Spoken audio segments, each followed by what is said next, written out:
തദ്ദേശ തെരഞ്ഞെടുപ്പിലെ തോൽവിക്ക് കാരണം ശബരിമല സ്വർണ്ണക്കൊള്ളയും ഭരണവിരുദ്ധ വികാരവുമെന്ന് CPI. പത്മകുമാറിനെ സംരക്ഷിച്ചത് തിരിച്ചടിയായി. തോൽവിയിൽ CPIMന്റെ ന്യായങ്ങൾക്ക് CPI എക്സിക്യൂട്ടീവിൽ രൂക്ഷ വിമർശനം. അർജുൻ രാജാണ് കൂടുതൽ വിവരങ്ങളുമായി ചേരുന്നത്. അർജുൻ, എന്തായാലും CPIMന്റെ ന്യായീകരണം ഇന്നുകൂടി MV ഗോവിന്ദൻ പറഞ്ഞത് ഈ തദ്ദേശ തെരഞ്ഞെടുപ്പിൽ ഉണ്ടായത് അപ്രതീക്ഷിത തിരിച്ചടിയാണ്.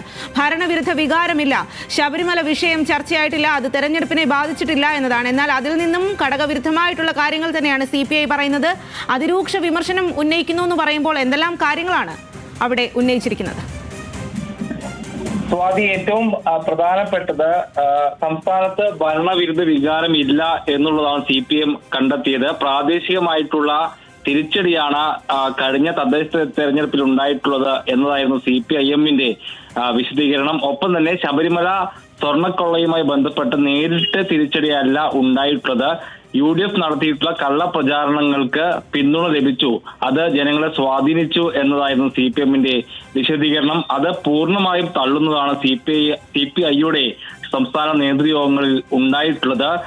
സംസ്ഥാനത്ത് ഭരണവിരുദ്ധ വികാരം ഉണ്ടായിട്ടുണ്ട് എന്ന് CPI വിലയിരുത്തുകയാണ്. ആളുകൾക്ക് സർക്കാരിനെതിരായിട്ടുള്ള വികാരം ഉണ്ടായിട്ടുണ്ട്, അത് തെരഞ്ഞെടുപ്പിൽ സ്വാധീനിച്ചുവെന്ന് CPI വിലയിരുത്തുന്നു. ഒപ്പം തന്നെ ശബരിമല സ്വർണ്ണക്കൊള്ള തദ്ദേശ തെരഞ്ഞെടുപ്പിലെ ഏറ്റവും പ്രധാനപ്പെട്ട തിരിച്ചടിയായിട്ടുണ്ട് എന്ന് വിലയിരുത്തുകയാണ് CPI.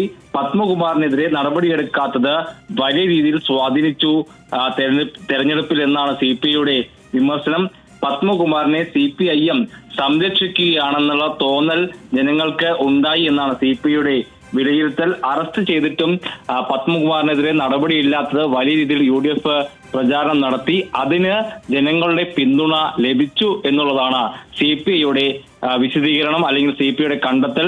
CPM പക്ഷേ അങ്ങനെയല്ല കണ്ടെത്തിയത്. പത്മകുമാറിനെതിരായിട്ടുള്ള നടപടി വൈകുന്നത് അത് അക്കാര്യത്തിൽ ഒരു വ്യക്തത വരാത്തതാണ് എന്നായിരുന്നു CPIMന്റെ വിശദീകരണം. ഒപ്പം തന്നെ ശബരിമല സ്വർണ്ണക്കൊള്ളയുമായി ബന്ധപ്പെട്ട് UDF കള്ളപ്രചാരണം നടത്തി, അതിനകത്ത് സർക്കാരിനോ CPMനോ ഒന്നും ഒളിച്ചു വെക്കാനില്ല എന്നതായിരുന്നു CPIMന്റെ വിശദീകരണം. പക്ഷെ അത് അംഗീകരിക്കുകയല്ല CPI ചെയ്തിട്ടുള്ളത്.